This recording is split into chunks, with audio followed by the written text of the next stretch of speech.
दोस्तों, एक दिन पहले आपके अपने चैनल टाइम्स एक्सप्रेस ने खबर दिखाई थी कि 19 से 20 सीटें एआईएमआईएम का मोर्चा जीतने जा रहा है। हमने तब भी कहा था एआईएमआईएम नहीं, जो लड़ी 15 सीटों पर है वो 20 सीटें कैसे जीतेगी। एआईएमआईएम का जो मोर्चा है वो ये सीटें जीतने जा रहा है। उन सीटों की पूरी लिस्ट आ चुकी है। उनमें से कितनी सीटें एआईएमआईएम खुद जीतने जा रहा है वो आज मैं आपको दिखाने जा रहा हूं, क्योंकि तमाम अलग अलग जगह की खबरें जो निकल कर आई हैं उसके मुताबिक एआईएमआईएम इस बार बहुत तगड़ी तरीके से वापसी कर रहा है।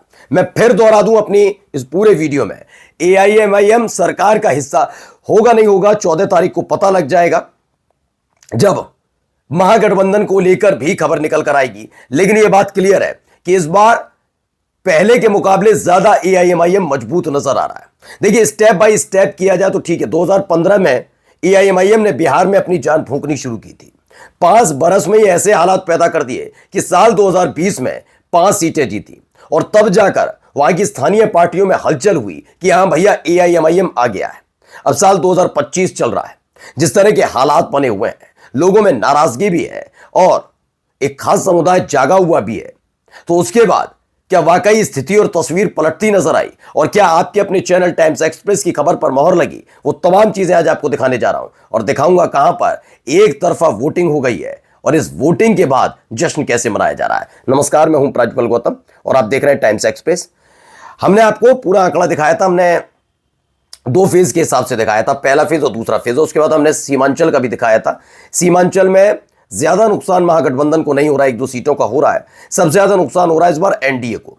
हमने दिखाया था कि जहां 24 सीटें, उनमें से 12 सीटें अकेले एनडीए ने जीती थी, 5 सीटें खाते में आई थी एआईएमआईएम की और 7 सीटें महागठबंधन के खाते में थी, जिनमें से 5 जो एआईएमआईएम वाले थे उनमें से 4 आरजेडी के साथ चले गए थे, यानी कुल 11। अगर मौजूदा स्थिति अभी भी, चूंकि तो परिणाम आया नहीं है, मौजूदा स्थिति अब भी देखें तो 12 विधायक एनडीए के, 11 हो गए एक तरीके से देखा जाए तो महागठबंधन के, और सिर्फ 1 सीट एआईएमआईएम।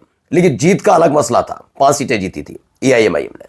अब क्या है, एआईएमआईएम ने जो मोर्चा खड़ा किया, यह अकेले ताकत सिर्फ एआईएमआईएम की नहीं है, यह असदुद्दीन ओवैसी का वो कदम है जिसने कई लोगों की राजनीति पर ग्रहण लगा दिया।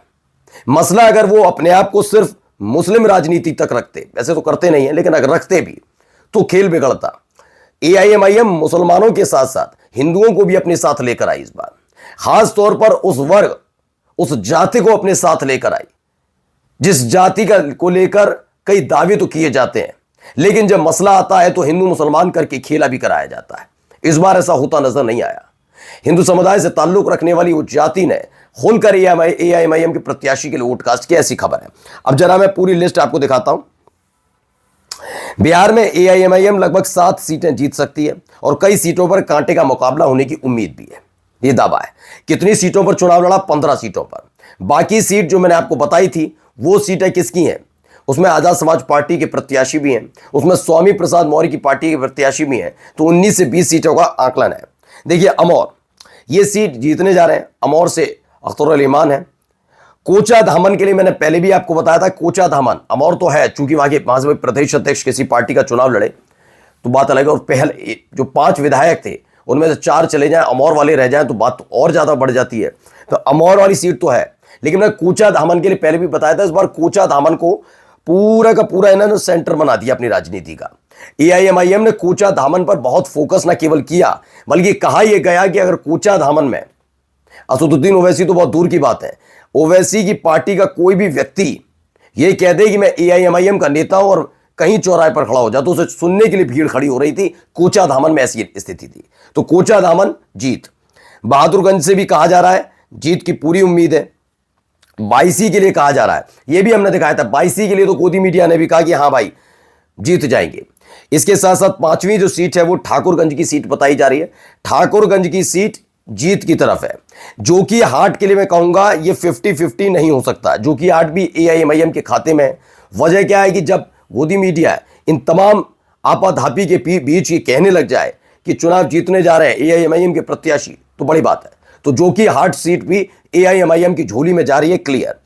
किशनगंज जीत, किशनगंज का तो पहले ही तय हो गया था और इसीलिए बीजेपी के चेहरे पर या एनडीए में इतनी उथल पुथल नहीं थी जितनी नाराजगी आरजेडी में देखने को मिल रही थी किशनगंज को लेकर। गोपालगंज 50-50 बता रहे हैं। बरसोई बलरामपुर ये भी जीत के ऐलान है, यानी 3 सीटें खुद आगे आकर गोदी मीडिया ने बताया कौन कौन सी थी। बरसोई बलरामपुर जीत बताई थी, जो कि 8 में एआईएमआईएम के प्रत्याशी को विधायक के तौर पर देखना चाहते हैं, बहुत तादाद में इसको लेकर वोट किया था। और 22 ये 3 सीटें तो खुद गोदी मीडिया ने कही कि एआईएमआईएम के खाते में है।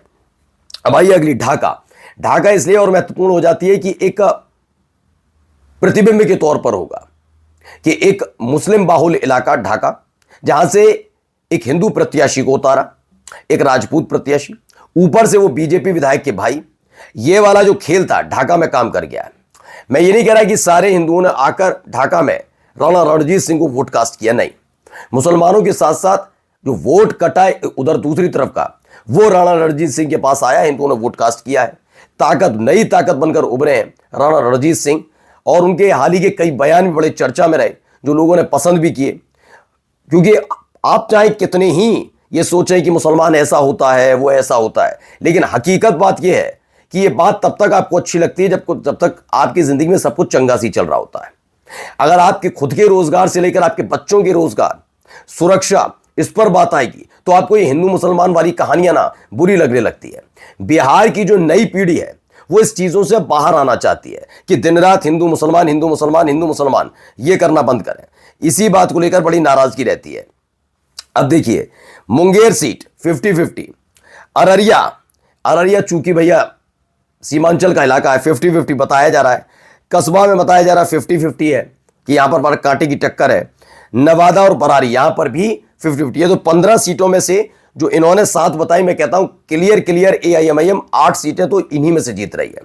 ये आंकड़ा बढ़ेगा क्योंकि इसमें ढाका वाली सीट को भी मैं कहता हूं, नवी सीट ढाका वाली सीट पर भी एक तरफा वोटिंग तो नहीं हुई, लेकिन हाँ, मुसलमानों के साथ जिस तरह से राजपूत और खासकर हिंदू समुदाय की तरफ से वोट कास्ट किए गए, उसका असर पड़ता हुआ नजर आ रहा है। तो 9 सीटें पूरी तरह से क्लियर नजर आ रही हैं, 9 सीटें इनके पास हैं। इसके आगे अगर ये 12-13 तक भी पहुंच जाए तो बड़ी बात नहीं है। 13 तो नहीं, 12 सीटें तो एआईएमआईएम के खाते में प्योर जाएंगी। मैं एआईएमआईएम का जिक्र कर रहा हूं, एआईएमआईएम मोर्चे का नहीं।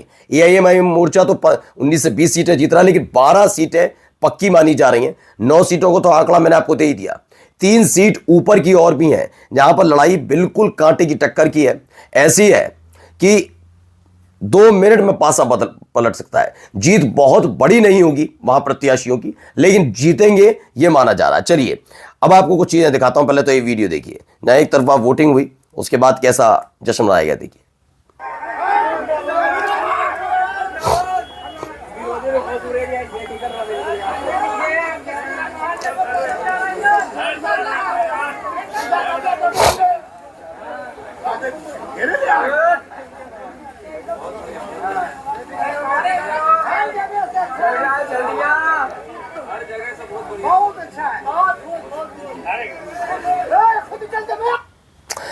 तो मौदो पंचायत में एआईएमआईएम पार्टी को एक तरफा वोट पड़ा है, दावा है इंशाअल्लाह सरवर साहब को कामयाबी मिलेगी, और ये होता हुआ भी नजर आ रहा है। काफ़ी कुछ तस्वीरें भी निकलकर सामने आई थी। मैं बार बार कहता हूं कि मैंने इधर उधर की बात नहीं की है, सिर्फ मैं सीमांचल का जिक्र कर रहा हूं। सीमांचल में इस समय एआईएमआईएम ने बहुत मजबूत पकड़ बना ली है, और इसीलिए आप देखिए, चाहे वो एनडीए हो या महागठबंधन, दोनों में हड़कंप है। नमस्कार।